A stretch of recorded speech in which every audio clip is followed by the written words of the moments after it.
Hello. Hello. Who all here likes trees? A tree. So do I. My name is Erin. I am the founder and current board president of a small but mighty nonprofit group called St. Louis Neighborhood Foresters. So you may be aware of some other groups like us, sort of. So there's a forest relief, they do tree planting. Maybe you know of St. Louis City Forestry Division, the actual city's foresters. Maybe you have grievances with them, right? Like there's never enough resources for tree care. And tree care tends to not be the highest priority by far, right? So we are a group of volunteers who is trying to find some way to make equitable urban forests available to residents of every neighborhood. So, I'm going to cover a few things today, basically super brief overview on why trees are important. Some of you probably know, right? They're great for sucking up that CO2, mitigating that climate change, right? They intercept stormwater runoff and reduce flooding. They can calm traffic, right? Slow those speeders down. They can increase social cohesion and interaction, reduce urban heat island effect and deaths. They are great for, they positively impact last ever obesity, teen chronic conditions. So there's all sorts of reasons why we really need trees in our communities. We consider things like our streets and our electric poles to be infrastructure, right? For trees, we tend to think of as nice to have, but they'll take care of themselves or it doesn't really. I mean, the answer is yes. It matters very, very, very much. So, in the gap, though, right, we have these current mega urban tree trends. You can see here, this is a lovely young tree that was planted. I think this is entire northeast. This is in summer when it should be entirely green. If you can tell, it's about half brown because it's about that good. So young trees, right? They need care. There's nothing natural about our urban environment. It's a lot of concrete, right? It's a lot of carnivores running into them. And so the current sort of approach to try and make sure that most trees get some care is to put a tag on it, right? Say, help me achieve my full potential. Water me during dry periods.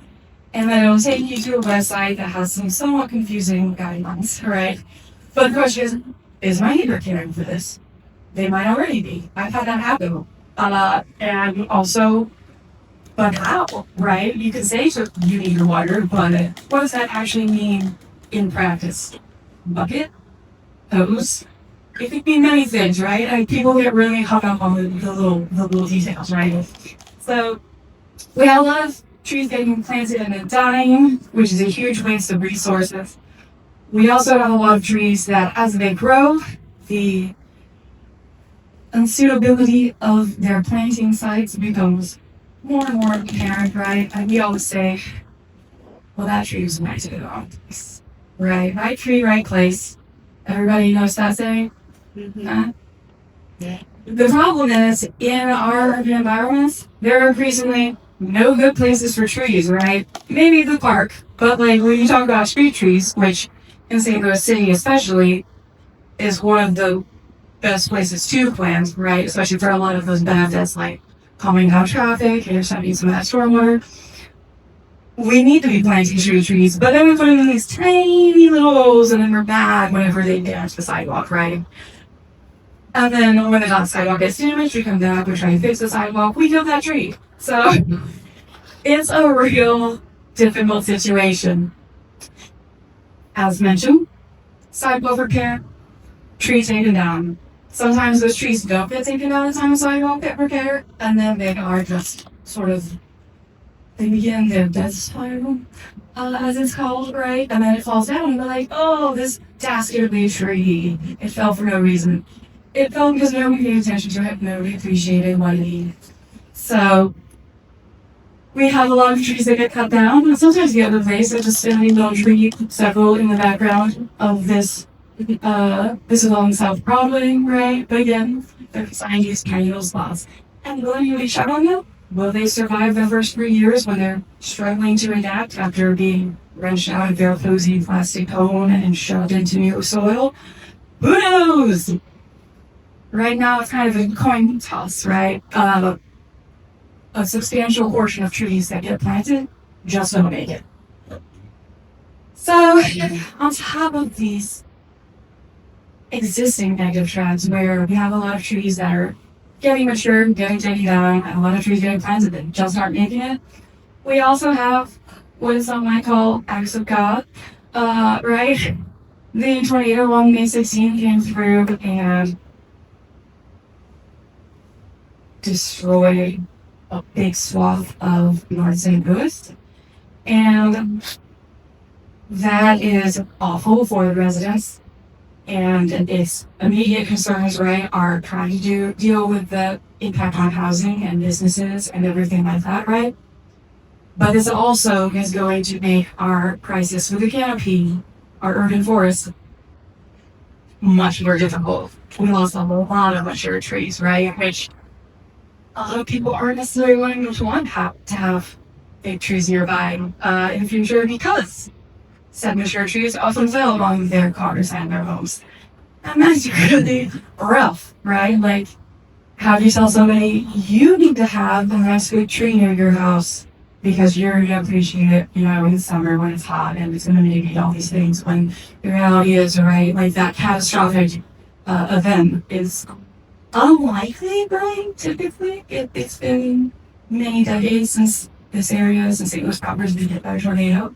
But if it happens to you, it doesn't matter, right? That is a life-altering, horrible thing. So there's a big need to reverse the trend because even in places that, you know, are known for their canopy, we have a lot of those trees are on their way out, right? So even places like Shaw, right, that have big, beautiful trees, a lot of those are over mature and they're going to come down in the next couple of decades. And if we don't figure out how to make our places ready for the trees we need, more and more of our trees are going to go from this on the left to this sort of sun-baked reality on the right. And you can say, oh, that's a policy issue, that's a funding issue. The reality is, though, a lot of people don't appreciate trees. And if you don't understand trees, right, you don't understand the issues that they face, the reasons that they fail, you can't advocate for them. You can't advocate for increased spending, right? And you aren't going to necessarily make that leap of faith and say, yes, street, you can come be in my tree lawn, right? So there are other organizations doing great work in this area, right? We have City Forestry. They are professionally understaffed. They do the best they can. We have Forest Relief. They are a wonderful nonprofit that grows, distributes plants. Thousands of trees are here. It's at least 10,000 a year. They're always growing, 20,000 each time. But all these trees get sent out, and the vast majority of them, they aren't caring for directly, right? They are trusting that their community partners will care for them, but there isn't really great tracking of this, right? It's kind of, they're sent out there, winging a prayer, go for the best. There's also, of course, targeted organizations that they have their particular area that they care for, some extremely well, right? Forest Park Forever does a great job. They have a huge amount of money.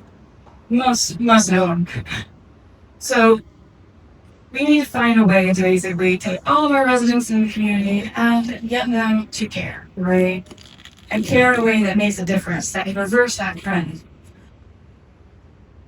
So we need people to not just like trees and bearing, but being able to become tree stewards, tree carers, tree advocates.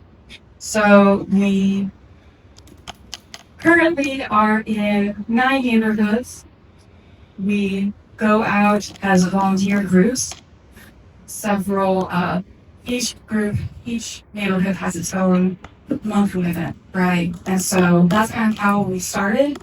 I have a GIS background. I love mapping, right? But initially we were just like, how does one do this? How do you get permission? Because we also wanted to prune.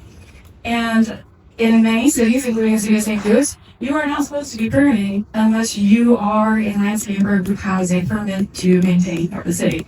So we had to have some discussions with the forestry commissioner. We had to figure out what this all is going to look like. And so we've been testing it out, doing the thing, but we kind of reached a point where we need to have more of a toolkit to help support people who maybe they have the wherewithal. We have volunteers who put trailers on their car, bought a trailer, in fact, who really, really care a lot about trees, right? And so for the people who do have those resources, we need to figure out a way to facilitate their tree care, how to give them the knowledge to go out and do the thing as independently as possible, so we can then use what resources and knowledge we do have to help those less well-resourced parts of the city. So there are a lot of options for how you can care for your trees, how you can track them. This is sort of a off-the-shelf option from Esri. It's called Adopt Tree, and it's based on a functionality, right? Like, it has an inventory, and you can do some tracking of tree care and everything. They would love to sell you on a whole lot of expensive, additional functionality and things, which is kind of, I was trying on Esri. It's great. We had a little bit of nerves about how well, would it scale, how adaptable it would be, but also the ultimate deciding factor was the wonderful, amazing guy who put our app together, Dave Menger. He's just not an Esri guy. He is a QGIS open source kind of dude, and so I was like, hey Dave, sure, we'll do it that way. But also, there's plenty of other things that exist already to help you kind of get a grip on your trees, right? There's this thing about Tree Keeper. Lots of sort of mysteriously colored symbols. Some interesting information over there. There's Tree Potter, one of its competitors, right? And you'll find these being used by all sorts of institutions, whether it be a school, municipality, parks. They have benefits, definitely, but these specifically, they are not meant for your, layperson, your friendly or tree volunteer. They're meant for arborists, right? They're meant for groundskeeping group. So there's also options like this. This is Healthy Use Healthy Cities, which were made in partnership between a couple of interesting entities. U.S. Forestry Service is the lead on it, right? And it's nice in some ways, but it gives you a lot of information. And realistically, if you're going from, I like trees but don't know anything about them, which is the vast majority of people, right? Myself included, just a few years ago. To be you need to calculate leaf discoloration, leaf defoliation, crown leg exposure. That's great, but also, which just getting a bit ahead, right? There's potential options for being able to do that very effectively using LiDAR. There are operators out there that have, either aerial LiDAR or ground-based LiDAR that can potentially do that far more effectively than a volunteer ever could. So why focus on training people on stuff when it's still subject to human, right? Subject to me. So this is also just kind of more citizen science focused. It does have tree care, right? And that's great, but again, it's maybe a bit more involved than we would want to have presented to our initial volunteers. So then we get real fun, right? There are also opportunities to use geospatial power and augmented reality to plot down your perfect tree in any space that you can point your phone at, right? And this is super cool in theory. The Spacings app and Wild Trees, from what I can tell, either of them really have a wide release or made it off of the ground long term. But it's a cool idea. But it also begs the question: if you're giving people the power to point their phone at any surface location, and sort of imagine the urban forest of their dreams. Well, what is the and what is the knowledge base that will back that dream up, right? Because if you say, I would do this big audacious thing in urban space, a lot of times you get pushback, right? And it might be from Erin or MSD, or it might be from some other city officials. And if you don't have some sort of framework, right, for understanding those considerations, it's kind of hard, right? This is cool, but like not on its own, right? It's kind of the cherry on top of a whole lot of other functionality. At least I think. There's also this area just included justified because it's adorable. It doesn't track if you actually water it, but it is this very fun initiative in Minneapolis on brewing a better forest, right? They're a beer town. We're a beer town. Maybe we could learn from them, but they basically try to get beer trees adopted by luring Sweet Sweet's beer in front of you. And so you can see their symbology is literally just a tree that's adoptable or a little beer where that tree has already been adopted, right? And so you adopt a tree, they'll send some tokens to you, you go get a good beer. But they don't seem to track if those trees actually get watered. So again, we run into that thing, is it actually effective? I don't know, I can't really tell. So then we come to, all right, we looked around, we tried to make sure we checked all our options, and went through the whole, this one's not right this way, blah, blah, blah, right? And we were just like, we'll try ourselves, especially because we have, Dave, and he's a no like to work with, so why would you? So, but they did actually try to be supportive. So they did have their IT department. They made us this city tree pruning app. And this was basically came from their concern that the city is responsible for these trees, right? This is a dispersed asset, also potentially dispersed liability, right? They get sued. They need to know what's going on, who's touching their trees near land. So they wanted us to report back. The problem with this is, though, the symbology, I still am not totally clear what it is supposed to be more. If you're using it out in the sun and bright light, very hard to read. It doesn't show you after you submit a pruning gray. It doesn't change the symbology in any way. So there's some trees that I just recording pruning. Probably 3 times in 2 minutes, right? So I'm I just can't tell.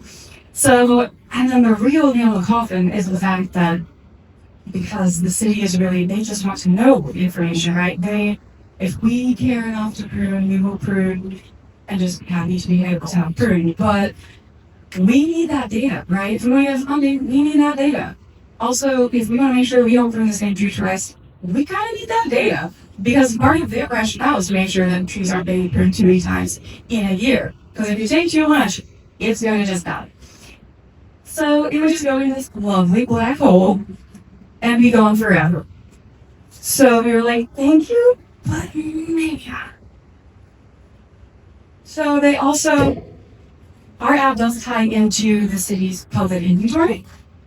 They do have an API, so we pull data from their existing live inventory. They also made a inventory that's editable for volunteers, which is great in theory. However, they also didn't have the capacity to be able to review edits. And so part of our thing was we wanted inventory because we want to be able to say, I pruned this tree, I watered this tree, I mulched this tree, right? And so if you're standing at a tree, and then it's like, all right, I want to mark this pruned, but I need to be able to actually add it to the inventory first, which is a real problem because the city's inventory is it's estimated anywhere from 25 to maybe even 50% accurate. It's a difficult thing. It's always a low priority, right? It's hopefully LiDAR will fix this magically in a couple of years. But for now, right, a lot of our data is just not that good. And so for us, being able to meticulously verify that the data is accurate is less important than just having that data go live so we can say, okay, well, right, we definitely did prove it's true, right? Especially with us we have the GPS coordinates, right? And if you submit a photo too, you can be like, oh yeah, that does look like that tree next to the house. Cool. Which is good enough for our use, right? Maybe not ideal for an official inventory. But again, as discussed, the official inventory I know that's already, so we're doing that this week. Yeah. So we ended up making this app, basically just designing it day and night over coffee. And so of course it probably has some shortcomings. We already know it, but we have improvement plans already. So if you'd like help, yay! We love help. More brains are better. But so our app is kind of simple, right? Our thing is just like we have trees that need watering. First 3 years is the most critical, right? They've had their roots disturbed, they're being beat up by the summer sun. They need supplemental watering. Otherwise, they will get burned because we die of the sun, right? So we have symbology where basically, if it's older than 3 years, it's just grayed out. You can water it if you want to, you can click on it, right? It actually says at the bottom, you can see in the middle, it says, too mature for watering, and then you can actually click and water it. But so we kind of have it so green or red or orange, right? Those are the trees that you're focusing on. And the color of our dots is actually based on how much rain you've had recently. So there are estimates of how much tree or how much water we need to have for trees to be happy, right? Based on temperature, blah, blah, blah. And those are not very exact, right? So ours is kind of like best guess, but it's tied into weather APIs too. So we actually have it tied to the rainfall, 1.6 inches in the last week, right? And of course, that's not exact either because it varies across the city, right? You only have access to so many weather stations. We don't have everybody setting up rain gauges in their backyard feeding into this. It's an approximation. But we do have the ability to say, hey, this tree is green, it's good, it's not thirsty. But, right, you have over here your trees to water, right? You can see there's a bunch of red trees, the highlighted one, it was last watered. Last watered 1 week ago, right? And so you can adopt it in our app. There's ways you can do, right? You can push notifications and say, hey, tree's thirsty. Please go water your tree. So, just things like that to try and help remind people, right? Because a lot of people we've talked to who are like, I'll adopt a tree, and then they're like, yeah, but I thought maybe it was gonna rain. And I thought, oh, did it rain enough, right? So we're kind of trying to take that like confusion out of it and just do the thing, like it's an ongoing process, but right, like remove some of the confusion things. So we also have one of the things I love most about our version of tree care is our lovely little trees. So instead of having mysteriously colored squares and circles, in our pruning, mulching, and inventory views on our app, you actually have trees. And the icons are sized based on the diameter of the height, which is one of the basic measures that people use, right, for saying this is how big this tree is, right? A lot easier to estimate on the core than, height, much greater. So you can see, right, we have the street addresses, we have the species, the names of the species, and then because this is a pruning and mulching app review, you can also see we have little sort of cartoony mulch rings and bypassers. So that is showing you that this has been pruned or mulched in the past year. So we just got to be sort of at a glance, view to let you know, I can see a bit after now, right? And if you want more details, it actually will say down there at the very bottom, it says, last pruned 5/5, last mulched 5/5, right? So the same day in May, these trees got both pruned and mulched. And this actually is said to sort of, the symbology sort of phase out too, over the course of a year, which, we're kind of playing with whatever makes more enjoyable. Intuitive. So, but then we get to, okay, how is this actually working? Is this effective? So this is our current admin panel. And so you can see this is a summary of some recent activity. We have the ability to export it further number crunching because we don't have any super fancy built-in automated views or dashboards currently. So but we can see, okay, these people did this care on what day, right? So if you look, this is like Susan, she mulched. And so you can see, did a whole lot of mulching 2 days ago. Reason for that is because that was one of our 9 neighborhoods. She was out at Hyde Park with that group of volunteers, and she was pulling duty as being our sort of data input person, right? Our goal in future would be to have like people be able to more confidently act independently using the app. But for now, we just like facilitating our data collection so we can say this is our impact, right? And also these are issues we're putting these don't have us for sure. So you can see on the left we have recent activity. In May we had 150. For April we had 152 actions by 10 users. This is again based on the fact that like a lot of our data it's just based. It's primarily from our monthly list. And also it's lower than May, which had 232 actions by 11 users, in part just because it was really wet and it just happened that we had a whole lot of rainouts. So since late 2022, when Dave and I first started working on it, we've had 112 registered users. Only 77 of them have been active users, so like 41% of them never actually got to like using the app, like inputting data, which is part of why we're hoping that in our next version, we want to do sort of like the first run thing, right? Where it's like, oh, go for that functionality, and it's going to tell you, click here for this. Because our like, one of the things, this little banner at the top, it's not just a label, it's a selector. And we've had multiple very, very smart people be like, I can't get to this view. And then, but it's like, the thing is, right, it doesn't matter if you just tell people, oh, you're using it wrong, right? Like, that's not gonna get us more use. We have to either change the thing or make the thing, explain the thing.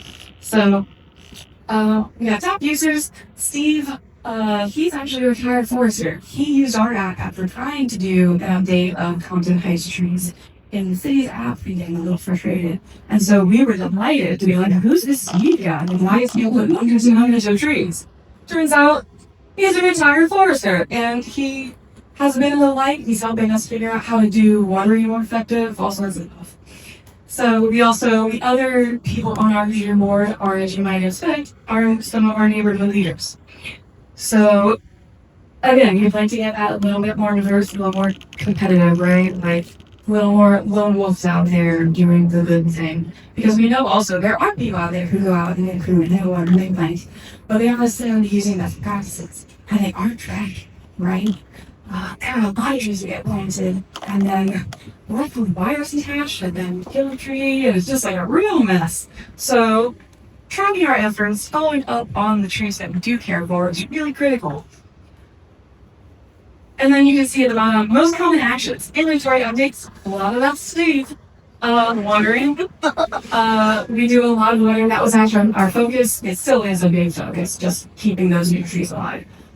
But also we have a lot of photos added. We have pruning, we have mulching. So this is another view from our dash or our apping panel. So you have had 149 trees planted ever. And again, like our app, our whole app, we haven't promoted it very heavily, right? And so like it could have a lot more impact if we were maybe just a little louder about like sharing it. There's a lot of mediocre apps out there, and ours is kind of cute. But we've had 1,204 waterings up here. And then those are typically calculated at 5 gallons per watering, so you get 6,000 gallons. And then we have these messages, and people can submit like requests for attention. Our goal long term would be to have these feed into the CSB. Right? So Citizen Service Bureau is where all of the requests for service for various city departments are supposed to come in and shepherd it out to the respective departments. So, right, Walter Jenkins has Fix-It SEO, a very cool development, right? Currently, check it out. And so we would really like to do what he's done, tie into the Open 311, get that data where it needs to go. Because we are volunteers, we only do so much. And Forestry needs to know if there's a murder tree out there. So, again, like I was talking about, we have some plans for future improvements. This is just a little summary. We would like to make it so we can use it to better advocate for tree care and for joining our program using the app, right? Just making it in itself have an asset to that with better data views, summaries. We also like to get it into the App Store actually, right? Because ours is just a web app. And people, every time we say, we have an app, they're like, pull out a phone, pull out the App Store, and then, oh, right? And there's definitely benefits to having it in the App Store. There's certain ease of use that goes along with that. We also want to have sort of like different tiers of admins, right? So different levels of functionality at the city level, at the neighborhood level, because in St. Louis City specifically, a lot of our tree planting decisions are done at the neighborhood and ward level, right? So it makes sense actually, from a planning perspective, to have that view. We also want to improve the view usability of it in the field, right? So when you do have the right conditions, you have that contrast. You can easily orient yourself on the map. So part of that's maybe like different base map views, slightly altered symbology, everything like that. Also making it available offline. If you're in certain parts of the city or on certain days when there's high demand, you are going to have issues using the app, right? And we want to be user everywhere. So the thing on the very end is actually sort of part of our desire to have good useful for long-term planning is views that include what the max growth of a tree species would be. So the previous view we showed with like the cute little icons was like based on the DDH, right? Diameter base height currently. But the red bud will only get so big no matter how many years it's there, right? And the oak will get much bigger. And so being able to say that you can get a view of like what our action canopies like. Are we planting too much of the same trees in the same areas? Are we not having enough big overstory trees, right? Do we have that nice mix on our streets? And then coming back to the need for effective volunteer engagement, that sort of first run experience, going through, checking out all of your app functionality, as well as some gamification, right? Just some basic stuff, maybe like you have watered this many trees, you're a water warrior, whatever nonsense we come up with, or we steal from some other very nice organization. But yeah, right, like getting people, giving them that pat on the back, right? And then also some little administrative upgrades, like we want to be able to actively spot those trees that really are in rough trouble, be able to get those effectively dealt with, as well as track, like if somebody does say they're in here for a tree and then something happens, be able to be like, they easily let us know, no harm, no foul, right? Instead of us just being like, oh no, it wasn't effective, right? It's much more useful for us to actually know that their plans changed, not just that they watered and the tree died anyway, or obviously if we don't fix this in the water. Anyway, just sort of clarifying where the disconnect was in our process, right? So if you would like to get involved, you can join an email list that will let you know about what we're up to as an organization, obviously. It's just the bottom of our website, just scrolling down and there's a little form. If you'd like to volunteer with us, that QR code will take you right to our Google Calendar, right? Because subscribe to, we have events pretty much every weekend, unless it's the fifth weekend, so we don't bang on that. But we also would love for you to test out MetroTreeLC.org, that is the web address, just MetroTreeLC.org. It's a play on TLC. It's not a limited liability corporation, which is why we changed our name. It's too confusing for people. So we would love for you to pull out the app, right? Pull it up on your web browser, actually. When you say walking your dog, right? And be like, oh, this was useful, right? For me to identify that weird tree on my street, or I used it to, mulch or whatever, right? Like, how does it work or not work for you?